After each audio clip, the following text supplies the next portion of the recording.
y'all. We had our first kiss. Hello everyone, and welcome back to Amala My Stilettos. I'm so glad you're here today because it's story time. I'm going to be telling you guys how I got a husband. Now listen, let me start with this little disclaimer. I recognize everybody doesn't want a husband. If you're not looking for no husband, more power to you. Live your best life the way you want to. I also recognize that everybody's story and journey is going to be different, so these tips I may give, I feel they're very universal, but you know, take what you feel like is good for you and leave everything else behind. Now, let's get into the video. So I have been married for about 6.5 years now, happily married. I love my husband, y'all. His name is Ricky Jones Jr. You can see him on our other channel, but here is a photo of us together. So you guys, I have to start from the beginning. If I'm really gonna give y'all the tea. And you know, I like spilling the tea. So basically, I was traveling around, jet setting, doing some missionary type stuff. I was living in Barbados for a couple months, doing this like missionary training situation. And then I came back to Tampa, which is where I am now. And people was all like, Crystal, if you're gonna meet a husband, like, you gotta slow down. You need to, you know, get some roots somewhere. You always moving and going, because I did. I moved a lot. I moved around a lot after college. And I was like, I hear you, but I have to meet him in the process of me doing what I do. You feel me? And that's definitely tip number one. Do you live your life? Be true to who you are, what you feel your purpose is, what you feel you're called to be, because you don't want to try to be becoming something else to meet somebody, and then when you try to get back to who you really want to be, they be like, well, what is this? Who is this? Why are you switching it up?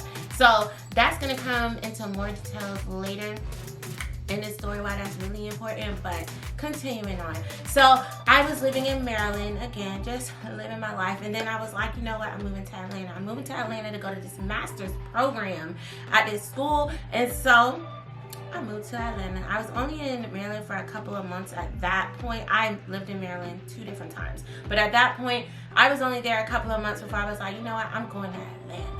And so I got to hot Atlanta, and I was like, let me go to this program for this school, you know, whatever. So within a week, I literally went to Atlanta. I was visiting, and I was like, I'm moving back here. And so got all my stuff together. It wasn't a lot of stuff. You gotta travel light when you're just, you know, bouncing around. And I went to Atlanta. And listen, the very first day of orientation, I saw my future husband. He didn't know he was my future husband yet. He claims he didn't even see me, but I saw him, which is tip number 2. Ladies, if you are single, you need to be surveying every room you walk into, seeing is anybody in here a potential. Like, I'm just saying, do you find anybody attractive? Is anybody in this room possibly worth me?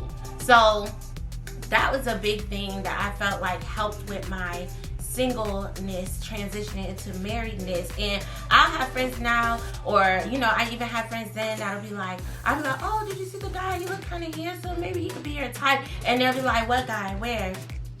How you single talking about you want to be married and you don't even see, you're not even looking to see like where the options are. So anyways, again, tip number 2, you need to be surveying every room you walk into, the grocery store, the gas station, the mall, the church, wherever you at. Look and see. You on them Zoom calls, they be doing all the Zooms now. Check out the Zooms, look at all the photos, see who might be an option. Look for options. So after that, I seen him and I was like,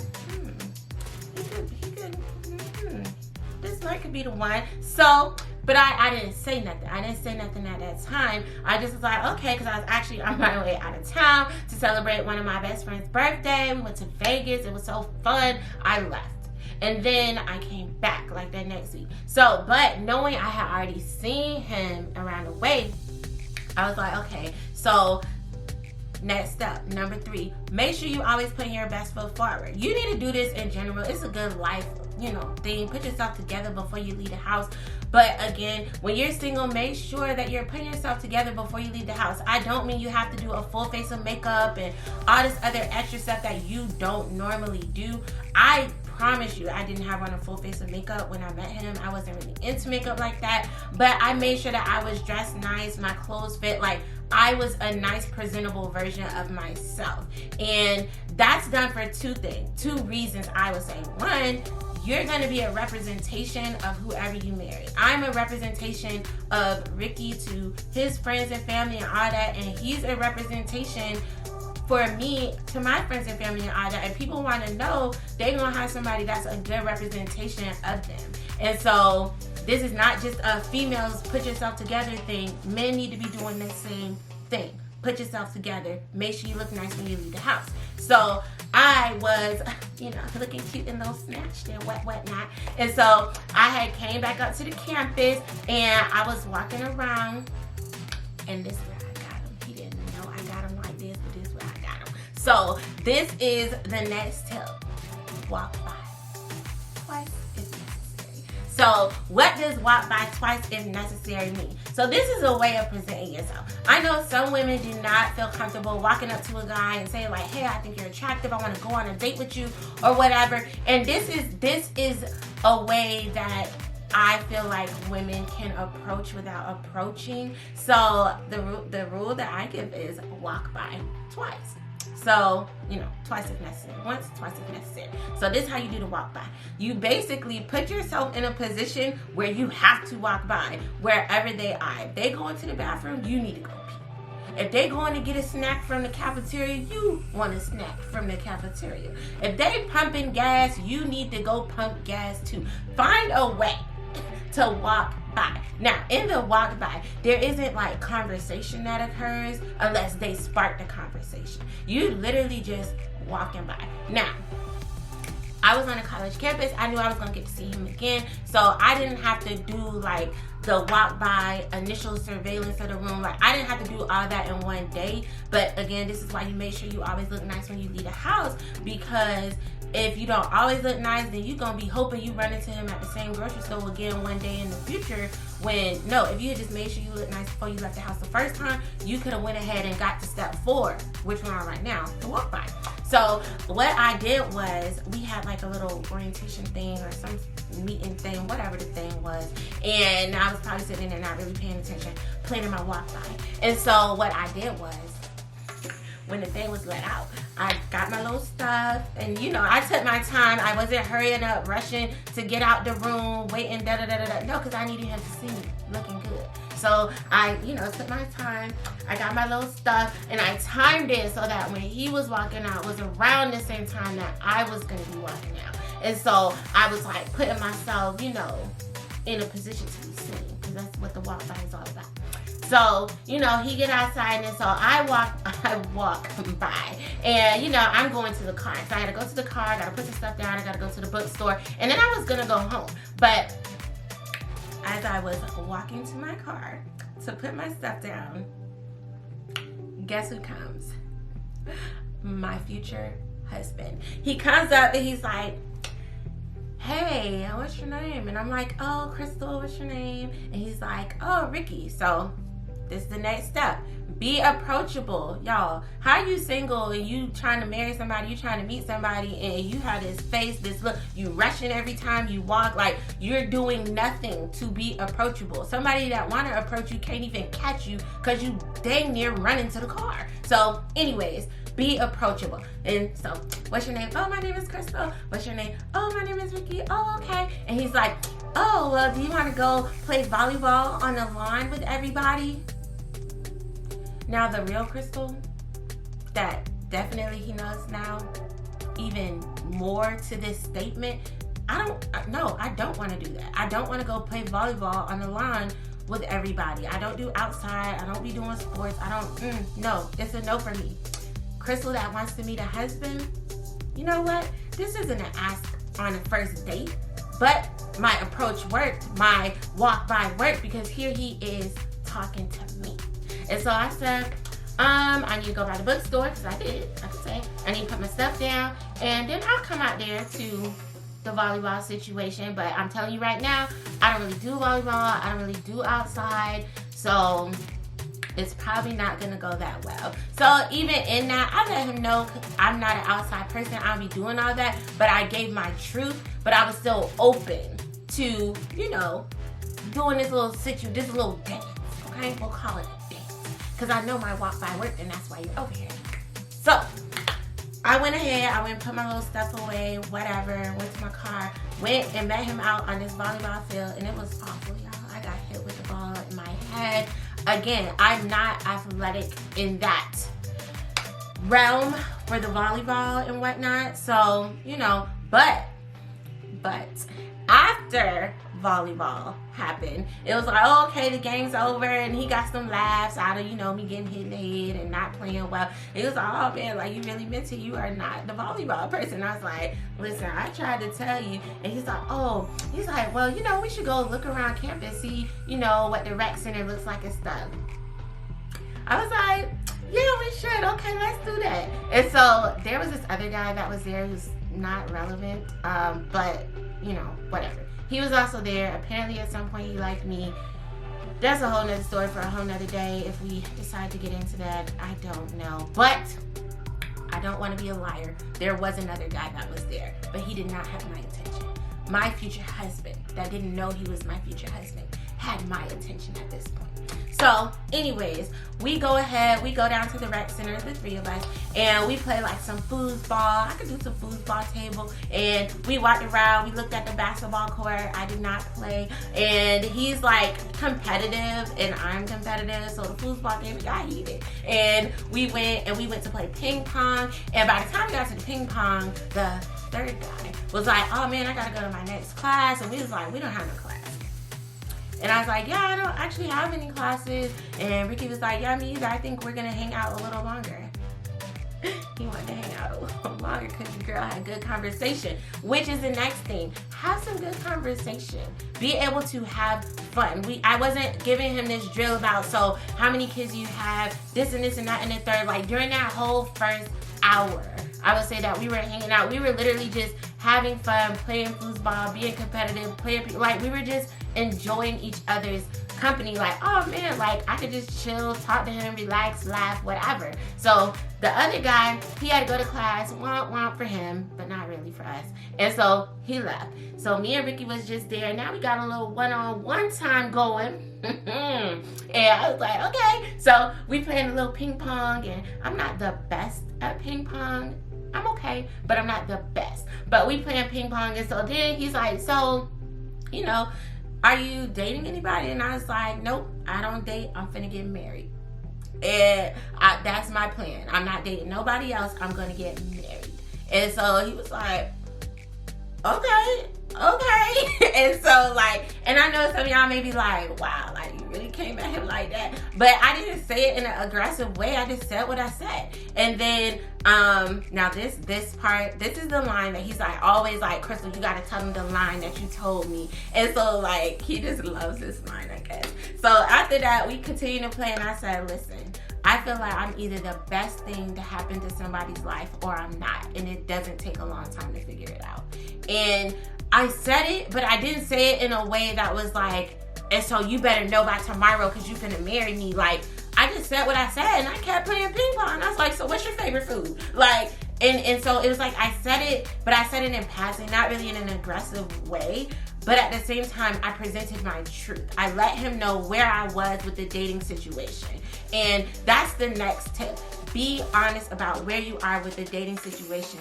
If you want to have fun and just be out there chilling, say that. If you're like, man, I'm really looking for my next relationship to be with someone that I could settle down with and get married to, and when I begin to get to know someone, that's what I'm really looking at. Let the guy know that up front. Let the girl know that up front. Let the person know that up front, because if that's not what they're looking for, then they're gonna go their way, but you shouldn't be upset about that because you don't want to waste your time. If it's what they're looking for, you're not gonna run them off. You're really not finna run anybody away that is also looking to settle down. Yeah, you'll still take time to see, okay, is this going to be the person for me? But it's better to let people know your intentions up front. So do that. Women seem like sometimes they are afraid of seeming like desperate or thirsty or whatever because they want to state their intentions. There is nothing wrong with you saying up front, yeah, I'm really looking for my next relationship to be my last relationship. I want to get married now. I've dated around, I've had fun, but now I'm ready to settle down. say it how you say it. You don't have to hit them like I hit it, but say it like you say it. But being intentional about being upfront and what you want is going to help save you time, energy, emotional heartache, all of that. So I hit him with the line, and what happened next? We kept playing ping pong again. So what's your favorite food? What's your favorite color? Oh, what do you like to do for fun? So then we just started doing some get to know you like types of conversation. Oh, how did you grow up? Are your parents still together? We just was just talking, like shooting the breeze, just talking. So okay, we ended up exchanging numbers just because, again, we had fun. We had great conversation. We literally talked at that ping pong table for probably like 2-3 hours, and I knew from then he was gonna be my husband. I didn't tell him this, but I knew he was gonna be my husband. And so, you know, things are on a good trajectory, and gosh, this guy. So I'm like, hey, you know, you want to study, you want to do, you know, whatever, studying, homework, whatever. And the other guy, this third guy, he's on the phone with us. So we was all three-way on the phone, just like talking about, I don't know, school or whatever. And I was like, oh, Ricky, you know, you want to study? Because the other guy was like, oh, I got plans, I got stuff to do, whatever.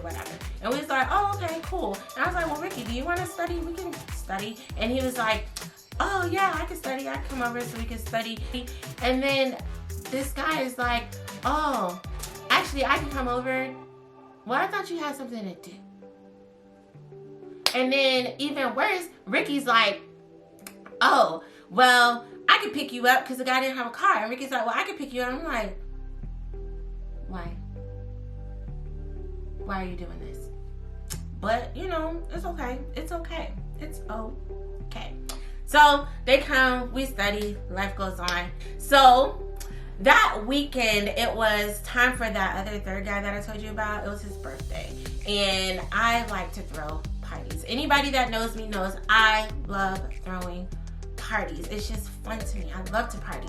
And so I was like, oh, it's your birthday. You don't know anybody in Atlanta. You're not really from here. I'll throw you a party. I got an apartment with a rooftop pool. We got a grill, like, bet. I got friends, everything. I didn't think anything of this. My husband has repeatedly told me, no wonder he thought you liked him. You threw him a whole party. I just threw a party. Like, it happened to also be his birthday. He didn't know nobody. I was just trying to do a kind gesture, not like an I like you gesture. Do y'all feel like that was leading on by throwing him this party? I've never said anything that made him think I don't know. Y'all tell me in the comments. What do you think? Was that kind of misleading? So anyways, obviously Ricky, my future husband, was invited to the party. So we go to the party and we have fun. I got friends there. Like, we're all chilling in the pool, doing whatever we do. So a couple of us came down to my apartment, my cousin, all of this type of stuff. And we're talking and and y'all, we got our first kiss. I don't know who kissed who first. Maybe it was me. Or maybe I just got really close so that he knew I wanted to kiss. Maybe, like, if this was him and this was me, maybe I did this.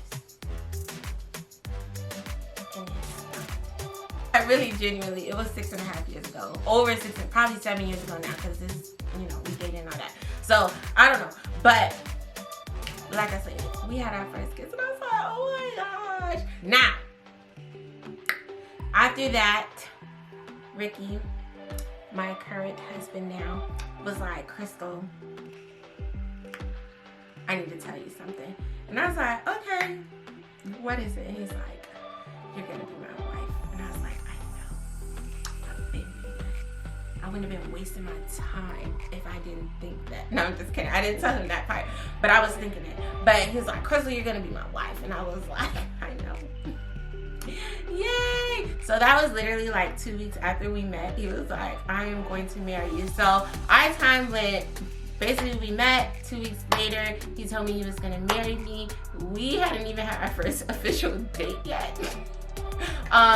He did actually take me out on a date. So we met in late August. I went to Vegas. I came back. And then we hung out or whatever. He told me he was gonna marry me. That was in September. We got engaged in December and we got married that following June. So meeting my husband to marriage date was about 9 months. So it definitely went by really quickly, but oh my gosh, being married to him is phenomenal. Like, he's truly phenomenal in my life. He's amazing. But yeah, so I don't know, hopefully some of these little tips, some of these little nuggets could be helpful to you ladies who are out there looking to, get you a little husband, not a little husband, but get you a husband, and just have hope. Have hope for your journey. Don't let people waste your time. Like, one of the biggest tips I could definitely give is do not let people waste your time. Don't be afraid to say what you want because you're afraid it may run somebody away. If they run away, it's because they weren't for you. They weren't ready. And I'll tell you, my husband says all the time, he was not looking for a wife when we met. He wasn't looking for a wife when we met, but that walk by got him. Listen, I'm trying to tell y'all, walk by. And the thing about the walk by too is I believe in the walk by 2 times if necessary, because physical attraction is really important in a marriage. It's not the most important thing, but it's very important because I need to be checking for you and you need to be checking for me, because we're going to be checking for each other for forever. You know what I'm saying? So that's really important. I need to know if I walk by, you're going to look back. And that's how you do it, ladies. If you walk by, you got to do the double back, just like you've seen in the movies. You've seen it. You walk by and then you give it a second, turn and look back and see is he turned and looked back too. And that is a good sign. It's a starting sign, because it lets you know, okay, he's at least attracted. And maybe he's distracted for a moment or something like that. And that's again why I say walk by twice if necessary. Because that first time, maybe he was busy reading a book, doing whatever he was doing. He genuinely didn't see you. But that second time, he needs to see you. So yes, I hope that you enjoyed this little story time with me about how I met my husband. If you guys want to know any more about our journey, about my singleness journey, listen, I was single for 3.5 or 4 years leading up to meeting my husband. Single. Not a boyfriend, nowhere. Single. I went out, I dated, but single, okay? Single. So, that was a journey. But so yeah, if you want any tips on anything like that, just again knowing more about my singleness journey, knowing more about my life, these story times and all this type of stuff, let me know, comment below, and don't forget to subscribe to the channel. I love giving different lifestyle tips. I give health and beauty tips, all that kind of stuff. I am doing a 365 to Destiny journey right now to help you all learn more about your purpose and how to live in destiny, live the life of your dreams, the life that you want. Join me. We are going into week 4 this week. It will be posting on Thursday. So go ahead, hit that subscribe button, and until next time.